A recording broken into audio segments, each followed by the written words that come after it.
We're getting just enough to be dangerous. Navigating risk. Determining menace. Recognizing hazards. Traversing peril. All this and a good deal more after the break. Welcome back, all you beautiful people. We're talking just enough to be dangerous. As always, I'm Nick. That's Eric. We're the Get Good Guys. And this is the Get Good Guide.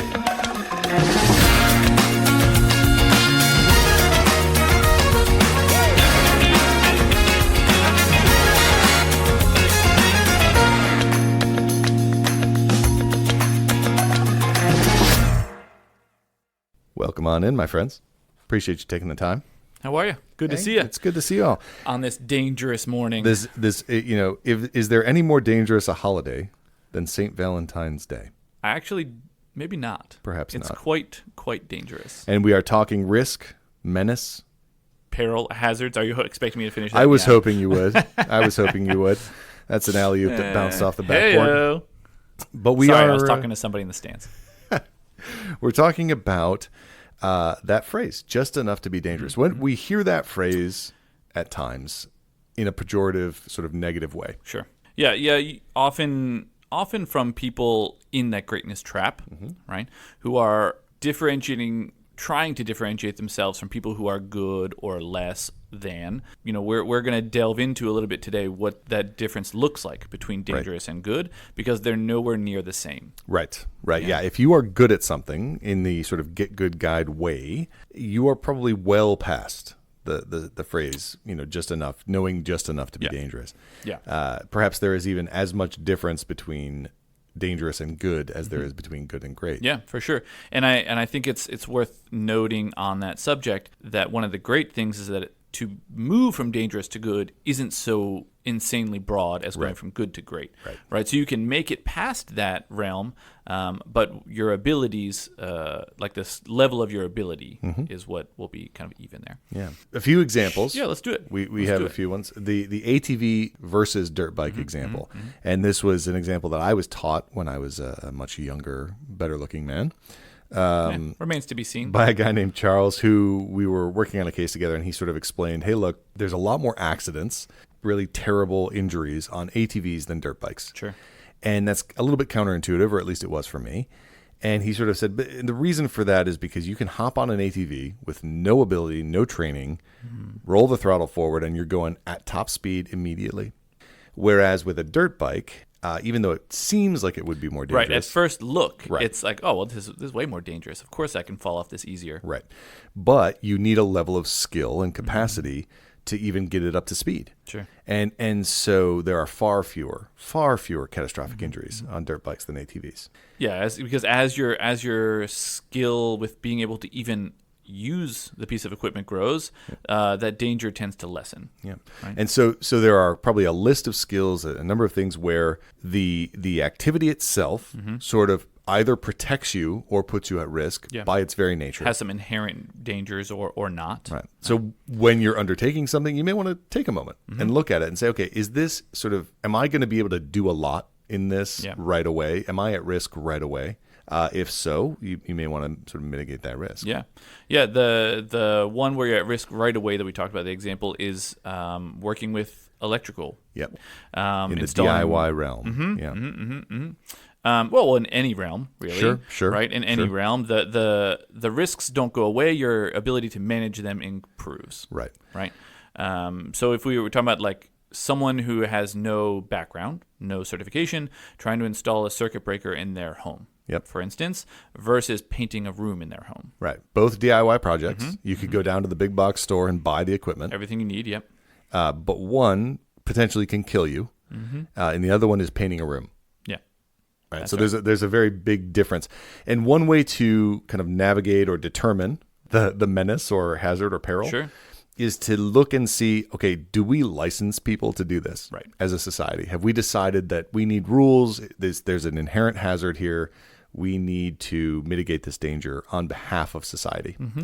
And that's a pretty good rule to sort of say, well, we license that. Yeah, if we as a collective, as humans have decided, hey, listen, this thing is dangerous enough that we need to make sure that the people who are performing it have enough skill that it's going to be safe. That's a pretty good determiner of we need to cover some bases before we jump in. The other one we talked about is like the ATV versus dirt bike example, where you might not have to be certified for either. Right. But there's different competitive levels. Yeah, if you look at an activity and there are people who do it professionally, chances are there is more inherent danger on one versus the other. Yeah, that of course isn't true for every single thing. In this example, is something that really kind of holds true. So let's talk about some ways to mitigate this risk. Right? Yeah, absolutely. We have, and there's probably a number of ways, but we've looked at 4 specific ways. The first one is perhaps the one that you can't do by yourself at all. Right. Which is to seek out professional instruction. Yeah. Professional instruction or certification or professional education. Yeah, and this is one that will have a great deal of impact, right? You're going directly to the source of information, kind of person to person, and you can ask direct questions and that sort of stuff. It has a little bit more of a barrier to entry sometimes, right? It might be monetary cost, it might be time, who knows, maybe even where you live. Yeah, availability may just be a factor, Right. So that's obviously a great option, but there are some other things that you can do that don't require others, essentially, right? Yeah. The first one is conscientious approach. Yeah, right? It's to take a hard look at what you're doing before you're doing it and ostensibly determine the risk levels. And this is kind of where we go back to those examples. Thinking about those examples, asking yourself, okay, is this something that is typically done by licensed professionals? Sure. Is this something where there's some very obvious risks or hazards or dangers? Yeah, and this is a good example that really we talk about in the guide often, and we're working towards changing our mindsets to this get good mindset of being more conscientious about whatever we're doing. Right. So hopefully that'll become a little bit more second nature. A controlled environment. Yeah.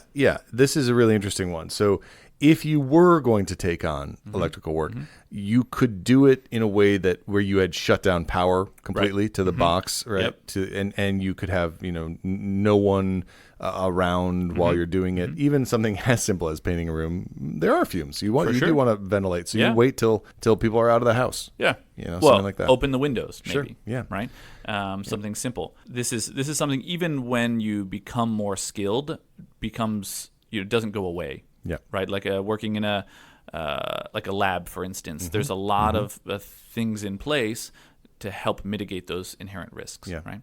Well, and even if you look at like the military is great at this. They have a series of less and less controlled environments during their training. Right. Eventually resulting in sort of combat capability, which is the uncontrolled environment. Right. And then the last one that we talked about for ways to mitigate your risk is to know your limits. Sure. Is to know your limits. And this is, I think we're talking a bit more in a latter episode about the Dunning-Kruger effect. Yes. And that is a cognitive bias that aligns very, very well with the get good mindset. But essentially, it's the Dunning-Kruger effect is the inability to understand your capacity in any given thing because you're not good enough at it. Right. But what I'd like to just kind of add on to that is that this is not a negative thing. No, I think knowing your limits tends to be a very negative phrase, like don't go chasing waterfalls, as it were. Right? Sure. But like the idea is that's not the case. Right. You're going to be able to grow those limits. You're going to build within them and then grow from there. And that's very much an aspect of the get good mindset is that you are going to pass through the hazard, the dangerous times, but you're aiming to do so safely and then quickly. And then getting to that point where, I'm good. I'm good at this. I can safely operate. I can do these things. And it's not a bad sort of aspect of determining whether or not you've reached good. Sure. Like, if you feel you can pretty accurately place yourself. Yeah. Am I in control? Do I understand the hazards? And we'll talk a few more examples over at the Patreon, I think. Yeah. All right. Well, thank you so much. Appreciate you taking the time. And we will see you in the outro.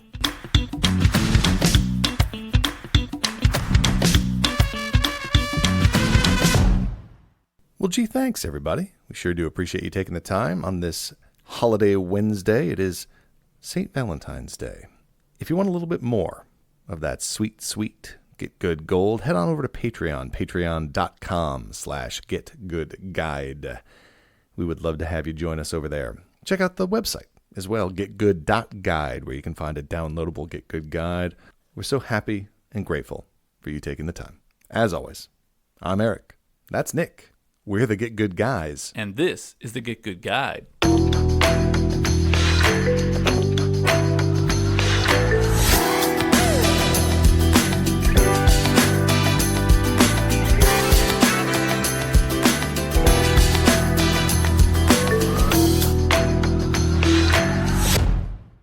Peril. I knew a girl. Her name was Peril. Peril. Peril.